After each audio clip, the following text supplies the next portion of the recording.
Kyiv সহ ৩০টি শহরে ৩৬৭টি ক্ষেপণাস্ত্র ড্রোন ছুড়ল মস্কো। অভিযান জোরদার করায় পুতিনের উপর চড়ছেন ট্রাম্প। গাজার ৭৭% দখলে নিয়েছে ইসরায়েল। ফিলিস্তিনিদের সরে যাবার নির্দেশ। একদিনের হামলায় প্রাণ গেছে আরও ৩০ জনের। যুদ্ধ বন্ধের আহ্বান স্পেন জার্মানির। সৌদি আরবে যুবরাজ সালমানের বিরুদ্ধে তরুণ সমাজের আন্দোলন। পশ্চিম ঘেঁষা মানসিকতা ও গাজার গণহত্যায় নীরব দর্শকের ভূমিকা পালন করায় তীব্র সমালোচনা। এবং আন্তর্জাতিক শিক্ষার্থীর বিষয়ে ট্রাম্প প্রশাসনের কড়াকড়িতে হুমকির মুখে যুক্তরাষ্ট্রের উচ্চশিক্ষা খাত। আসন্ন শিক্ষাবর্ষে ভর্তি হওয়া নিয়ে শঙ্কায় অনেকে। পাকিস্তানে সেনা অভিযানে 9 সন্ত্রাসী নিহত। সবাই ভারত সমর্থিত বলে দাবি প্রতিরক্ষা বাহিনীর। বিপুল অস্ত্র উদ্ধার। গেল একদিনে ইসরায়েলি অভিযানে গাজা উপত্যকায় প্রাণ হারিয়েছেন অন্তত ৩০ ফিলিস্তিনি। এতে গাজার ৭৭% এলাকার নিয়ন্ত্রণ নিয়েছে নেতানিয়াহু বাহিনী। গাজার বর্তমান পরিস্থিতিকে অমানবিক ও নির্মম আখ্যা দিয়ে যুদ্ধ বন্ধের আহ্বান জানিয়েছে স্পেন ও জার্মানি। চারিদিকে শুধুই ধ্বংসস্তূপ। গাজা ইসরায়েলি আগ্রাসন যেন থামার নয়। আন্তর্জাতিক সম্প্রদায়ের তীব্র সমালোচনা উপেক্ষা করে দখলদারদের অভিযানে গাজার মানবিক বিপর্যয় পৌঁছেছে চরমে। রোববার উপত্যকাটির খান ইউনিস সহ বিভিন্ন অঞ্চলে হামলায় বহু হতাহতের ঘটনা ঘটে। ইসরায়েলের প্রধানমন্ত্রী বিনিয়ামিন নেতানিয়াহু পুরো গাজা নিয়ন্ত্রণের যে পরিকল্পনার কথা বলেছিলেন তা বাস্তবায়নের দিকে এগোচ্ছে দেশটির সামরিক বাহিনী। স্থানীয় সময় রোববার গাজার গণসংযোগ কার্যালয়ের এক বিবৃতিতে বলা হয়, বেসামরিক ও আবাসিক এলাকায় সরাসরি স্থল অভিযান ও দখলদার বাহিনী মোতায়েনের মাধ্যমে গাজার ৭৭% এলাকা নিয়ন্ত্রণে নিয়েছে ইসরায়েল। এসব এলাকা থেকে চলে যেতে বলা হয় ফিলিস্তিনিদের। এতে করে গাজার ক্ষুদ্র একটি অংশের মধ্যে আবদ্ধ হয়ে পড়েছেন ফিলিস্তিনিরা। এমন পরিস্থিতিতে দখলদারি বন্ধে জাতিসংঘ ও আন্তর্জাতিক সম্প্রদায়ের দিকে তাকিয়ে বাসিন্দারা। এদিকে স্পেনের নেতৃত্বে 20টি দেশ মাদ্রিদে একত্রিত হয়ে যুদ্ধ থামানোর জন্য আহ্বান জানিয়েছে। স্পেন বলেছে, এই যুদ্ধের আর কোনো যৌক্তিকতা নেই। অবিলম্বে অবরোধ ভেঙে খাদ্য গাজায় প্রবেশ করতে দিতে ইসরায়েলের কাছে আহ্বান জানায় তারা। যুদ্ধ বন্ধের দাবি জানায় জার্মানিও। দেশটির পররাষ্ট্রমন্ত্রী বলেন, যুদ্ধ বন্ধে সমাধান খুঁজতে ইসরায়েল, মধ্যপ্রাচ্যের দেশ ও ইউরোপীয় অংশীদারদের সঙ্গে যোগাযোগ রাখছে তারা।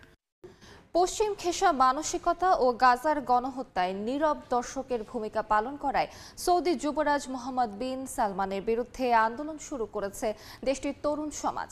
সামাজিক যোগাযোগ মাধ্যমে মাস্ট ইউথ মুভমেন্ট নামে চলছে এই আন্দোলন। মুখ থেকে কণ্ঠ পরিবর্তন করে এবং পরিচয় গোপন রেখে সৌদি শাসন ব্যবস্থার কঠোর সমালোচনা করছেন বিক্ষোভকারীরা। সৌদি আরবের সর্বময় ক্ষমতার অধিকারী যুবরাজ মোহাম্মদ বিন সালমানের উদার সংস্কার ও ভিশন 2030-এর মতো উদ্যোগ তাকে বিশ্ব নেতাদের সুনজরে এনেছে। সম্প্রতি মার্কিন প্রেসিডেন্ট ডোনাল্ড ট্রাম্পের সঙ্গে প্রায় $300 বিলিয়ন 145টি চুক্তি স্বাক্ষর করেছেন তিনি। তবে বিশ্বমঞ্চে যখন সবাই তার প্রশংসায় পঞ্চমুখ, দেশে তখন তার বিরুদ্ধে চলছে সরব আন্দোলন। সৌদি তরুণেরা সামাজিক সালমানের বিরুদ্ধে প্রতিবাদের পথ ধরেছেন। সৌদি আরবে বিরল ঘটনা হিসেবে প্রথমবারের মতো যুবরাজের বিরুদ্ধে টিকটকে শুরু হয়েছে মাস্ক ইউথ মুভমেন্ট। সংবাদ মাধ্যম মিডল ইস্ট আইয়ের এক প্রতিবেদনে বলা হয়, আন্দোলনকারীরা চোখ মুখ ঢেকে কণ্ঠ পরিবর্তন করে এবং নাম পরিচয় গোপন রেখে ভিডিও প্রকাশ করছেন, যেখানে এমবিএস এর শাসন ব্যবস্থার কঠোর সমালোচনা করা হচ্ছে।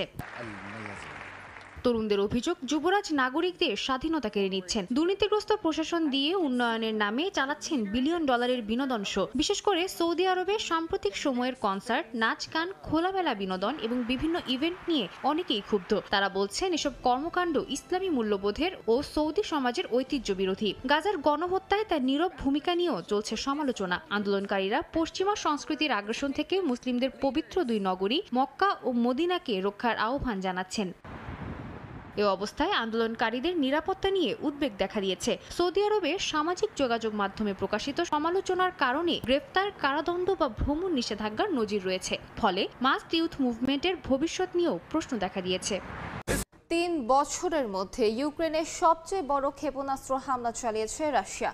একদিনে রাজধানী কিয়েভ সহ অন্যান্য শহরে 367টি ক্ষেপণাস্ত্র ও ড্রোন হামলা চালানো হয়। এতে অন্তত 12 জন নিহত হয়েছেন। যুদ্ধবিরতির আলোচনার মধ্যে অভিযান জোরদার করায় ক্ষুব্ধ প্রতিক্রিয়া জানিয়েছেন মার্কিন প্রেসিডেন্ট ডোনাল্ড ট্রাম্প। আর এই হামলার মধ্যেই সম্পন্ন হয়েছে ইউক্রেন রাশিয়ার মধ্যে সবচেয়ে বড় বন্দি বিনিময়। তৃতীয় দিনে 303 জন করে বন্দি বিনিময় করেছে কিয়েভ মস্কো। শহর লক্ষ্য করে ছোড়া হয় 367টি ড্রোন ও ক্ষেপণাস্ত্র। এই ঘটনায় বিভিন্ন শহরে বেশ কয়েকজন নিহত হয়েছেন, আহত হয়েছেন অনেকেই। ইউক্রেনের প্রতিরক্ষা বাহিনী দাবি করেছে তারা গুলি করে ভূপাতিত করেছে 266টি ড্রোন এবং 45টি ক্ষেপণাস্ত্র। বিস্ফোরণের শব্দে আমার ঘুম ভেঙে যায়। আমি সঙ্গে সঙ্গে আমার শিশুকে কোলে নেই। ওর বয়স মাত্র 20 মাস। আমি ওকে একটা কম্বলে মুড়িয়ে আগলে রাখি। তারপর আরেকটা বিস্ফোরণ হয় এবং একটা বিশাল ঝলকানি দেখা যায়। রাশিয়ার দাবি তারা দোনেৎস্কের পূর্বাঞ্চলে রোমানিভকা গ্রাম দখলে নিয়েছে। রাশিয়ার এমন বিধ্বংসী হামলার বিরুদ্ধে আওয়াজ তোলার জন্য যুক্তরাষ্ট্রের প্রতি আহ্বান জানিয়েছেন ইউক্রেনের প্রেসিডেন্ট ভলোদিমির জেলেনস্কি। তার অভিযোগ, প্রেসিডেন্ট ডোনাল্ড ট্রাম্প ক্ষমতায় আসার পর থেকেই রুশ প্রেসিডেন্ট ভ্লাদিমির পুতিনের প্রতি নরম মনোভাব দেখাচ্ছেন। জেলেনস্কি টেলিগ্রামে জানান, যুক্তরাষ্ট্রের নীরবতা বিশ্বের অন্যদের নীরবতা কেবল পুতিনকে উৎসাহিত করে। রাশিয়ার প্রতিটি সন্ত্রাসী হামলা মস্কোর বিরুদ্ধে নতুন নিষেধাজ্ঞার জন্য যথেষ্ট কারণ। এই ভয়াবহ হামলার মধ্যে 23 থেকে 25 মে এই 3 দিন ইউক্রেন ও রাশিয়ার মধ্যে হয়েছে সর্ববৃহৎ বন্দি বিনিময়। রাশিয়ার উপপ্রতিরক্ষা মন্ত্রী আলেকজান্ডার ফোমিন জানিয়েছেন, মোট 1035 জন রুশ সেনা ও বেসামরিক বন্দীকে ইউক্রেন থেকে ফিরিয়ে আনা হয়েছে। ইউক্রেনও দাবি করেছে প্রায় 950 জনকে মুক্তি দিয়েছে রাশিয়া। পাকিস্তানি সেনা অভিযানে 9 সন্ত্রাসী নিহত হয়েছে। তারা সবাই ভারত সমর্থিত বলে দাবি দেশটির প্রতিরক্ষা বিভাগের। খাইবার পাখতুনখোয়ায় এই অভিযান চালানো হয়। গোলাগুলিতে প্রদেশটির দেরা ইসমাইল খান বিভাগে 4 জন, বাগ বিভাগে 2 এবং ট্যাঙ্ক বিভাগে আরও 2 জন নিহত হয় বলে জানায় পাকিস্তানের আইএসপিআর। বিবৃতিতে আরও জানানো হয়, নিহত সন্ত্রাসীদের কাছ থেকে বিপুল পরিমাণ অস্ত্র ও গোলা বারুদ উদ্ধার করা হয়েছে। পাকিস্তান থেকে ভারতীয় মদতপুষ্ট সন্ত্রাসবাদের হুমকি নিশ্চিহ্ন করতে দৃঢ় প্রতিজ্ঞ বলে জানায় আইএসপিআর। কলম্বিয়ায় অভিযান চালিয়ে 6 টনের বেশি কোকেন জব্দ করেছে দেশটির নৌবাহিনী।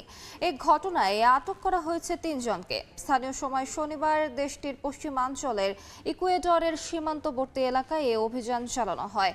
নৌবাহিনীর কমান্ডার জানান, 2 দিনের অভিযানে উদ্ধারকৃত মাদকের মূল্য $30 কোটি বেশি।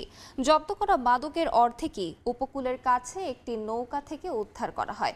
বাকি মাদক মাটির নিচে পুঁতে রাখা অবস্থায় উদ্ধার করা হয়।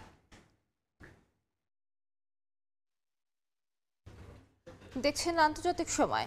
যুক্তরাষ্ট্রে বিদেশি পর্যটকের সংখ্যা কমেছে 8.7%।